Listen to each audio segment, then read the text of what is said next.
Ini kisah nyata seorang pemuda Arab yang menimba ilmu di Amerika Rabu, 22 Februari 2006 silam. Ada seorang pemuda Arab yang baru saja menyelesaikan bangku kuliahnya di Amerika. Pemuda ini adalah salah seorang yang diberi nikmat oleh Allah berupa pendidikan agama Islam, bahkan ia mampu mendalaminya. Selain belajar, ia juga seorang juru dakwah Islam. Ketika berada di Amerika, ia berkenalan dengan salah seorang Nasrani. Hubungan mereka semakin akrab, dengan harapan semoga Allah SWT memberinya hidayah masuk Islam. Pada suatu hari, mereka berdua berjalan-jalan di sebuah perkampungan di Amerika dan melintas di dekat sebuah gereja yang terdapat di kampung tersebut. Temannya itu meminta agar ia turut masuk ke dalam gereja.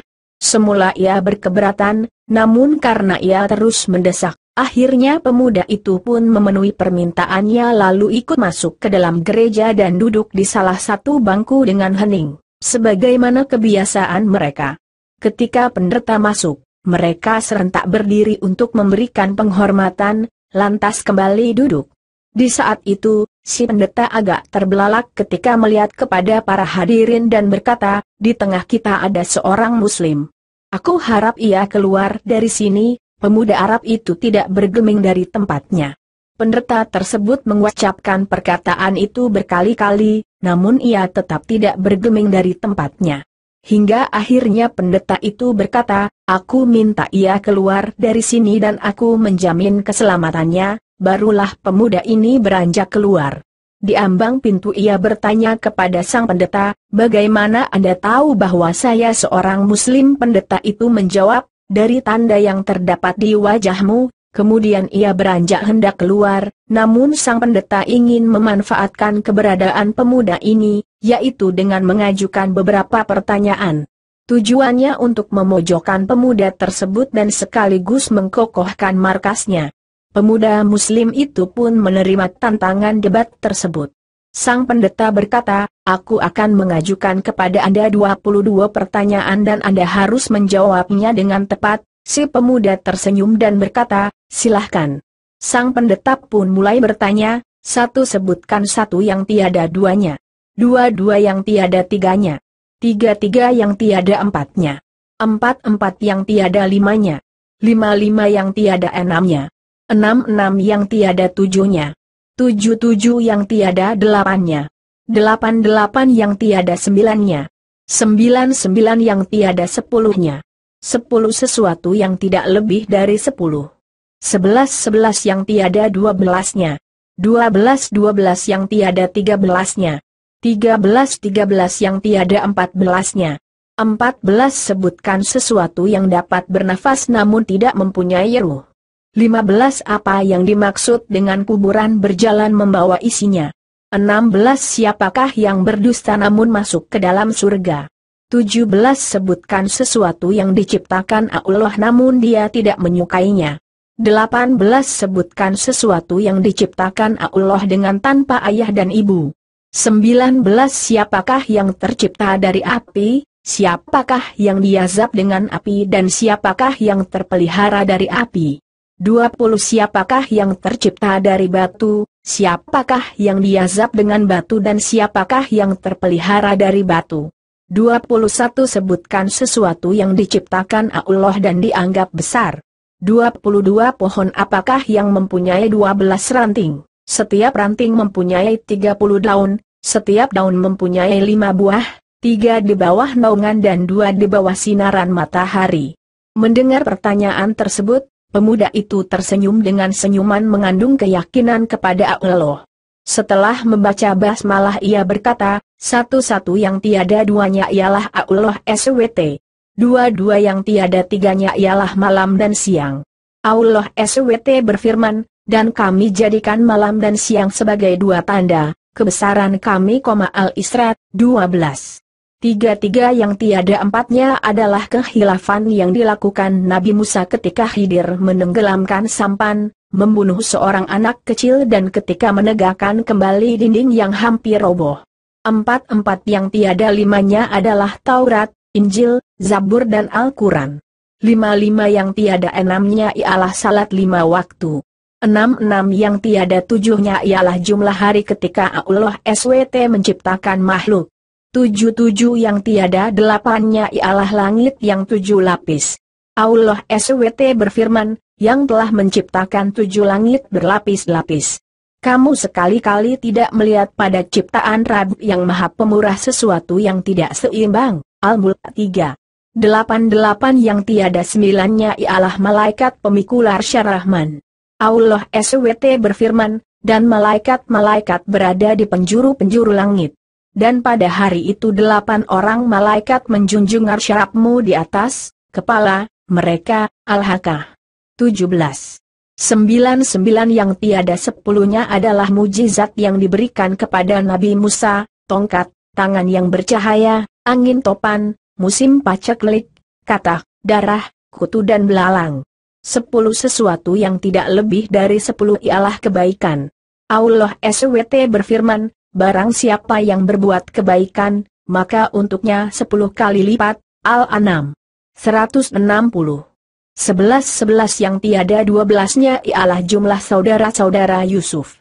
12 yang tiada 13-nya ialah mujizat Nabi Musa yang terdapat dalam firman Allah, dan, ingatlah, ketika Musa memohon air untuk kaumnya, lalu kami berfirman, pukullah batu itu dengan tongkatmu lalu memancarlah daripadanya 12 mata air. Al-Baqarah 60.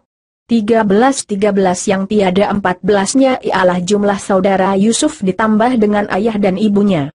14 adapun sesuatu yang bernafas namun tidak mempunyai ruh adalah waktu subuh. Allah SWT berfirman, dan waktu subuh apabila fajarnya mulai menyingsing. At-Takwir 18. 15 kuburan yang membawa isinya adalah ikan yang menelan Nabi Yunus AS. 16 mereka yang berdusta namun masuk ke dalam surga adalah saudara-saudara Yusuf, yakni ketika mereka berkata kepada ayahnya, wahai ayah kami, sesungguhnya kami pergi berlomba-lomba dan kami tinggalkan Yusuf di dekat barang-barang kami, lalu dia dimakan serigala. Setelah kedustaan terungkap, Yusuf berkata kepada mereka, tak ada cercaan terhadap kalian, dan ayah mereka Yakub berkata, aku akan memohonkan ampun bagimu kepada Rabbku. Sesungguhnya dialah yang maha pengampun lagi maha penyayang. 17 sesuatu yang diciptakan Allah namun tidak diasukai adalah suara keledai. Allah SWT berfirman, sesungguhnya sejelek-jelek suara adalah suara keledai. Luqman 19. 18 makhluk yang diciptakan Allah tanpa bapak dan ibu adalah Nabi Adam, malaikat, unta Nabi Salih dan kambing Nabi Ibrahim. 19 makhluk yang diciptakan dari api adalah iblis, yang diazab dengan api ialah Abu Jahal dan yang terpelihara dari api adalah Nabi Ibrahim. Allah SWT berfirman, wahai api, dinginlah dan selamatkan Ibrahim. Al-Anbiya 69. 20 makhluk yang terbuat dari batu adalah unta Nabi Salih, yang diazab dengan batu adalah tentara bergajah dan yang terpelihara dari batu adalah Ashabul Kahfi, penghuni gua. 21 sesuatu yang diciptakan Allah dan dianggap perkara besar adalah tipu daya wanita, sebagaimana firman Allah SWT, sesungguhnya tipu daya kaum wanita itu sangatlah besar. Yusuf 28. 22 adapun pohon yang memiliki 12 ranting setiap ranting mempunyai 30 daun, setiap daun mempunyai 5 buah, 3 di bawah teduhan dan 2 di bawah sinaran matahari. Maknanya, pohon adalah tahun, ranting adalah bulan, daun adalah hari dan buahnya adalah salat yang 5 waktu, 3 dikerjakan di malam hari dan 2 di siang hari. Pendeta dan para hadirin merasa takjub mendengar jawaban pemuda muslim tersebut. Kemudian ia pamit dan beranjak hendak pergi. Namun ia mengurungkan niatnya dan meminta kepada pendeta agar menjawab satu pertanyaan saja. Permintaan ini disetujui oleh sang pendeta. Pemuda ini berkata, apakah kunci surga itu? Mendengar pertanyaan itu, lidah sang pendeta menjadi keluh, hatinya diselimuti keraguan dan rona wajahnya pun berubah. Ia berusaha menyembunyikan kekhawatirannya, namun hasilnya nihil. Orang-orang yang hadir di gereja itu terus mendesaknya agar menjawab pertanyaan tersebut, namun ia berusaha mengelak. Mereka berkata, Anda telah melontarkan 22 pertanyaan kepadanya dan semuanya ia jawab, sementara ia hanya memberimu satu pertanyaan namun Anda tidak mampu menjawabnya. Pendeta tersebut berkata, sungguh aku mengetahui jawaban dari pertanyaan tersebut, namun aku takut kalian marah. Mereka menjawab, kami akan jamin keselamatan Anda. Sang pendeta pun berkata, jawabannya ialah, asyhadu an la ilaha illallah wa asyhadu anna Muhammadar Rasulullah. Lantas sang pendeta dan orang-orang yang hadir di gereja itu pun langsung memeluk agama Islam. Allahu Akbar. Sungguh Allah telah menganugerahkan kebaikan dan menjaga mereka dengan Islam melalui tangan seorang pemuda muslim yang bertakwa. Semoga kisah nyata ini dapat menambah kuat iman kita sebagai seorang muslim. Dan jika kisah nyata ini dibaca oleh orang non-muslim, semoga dia sadar dan memeluk agama yang paling benar, agama Allah SWT.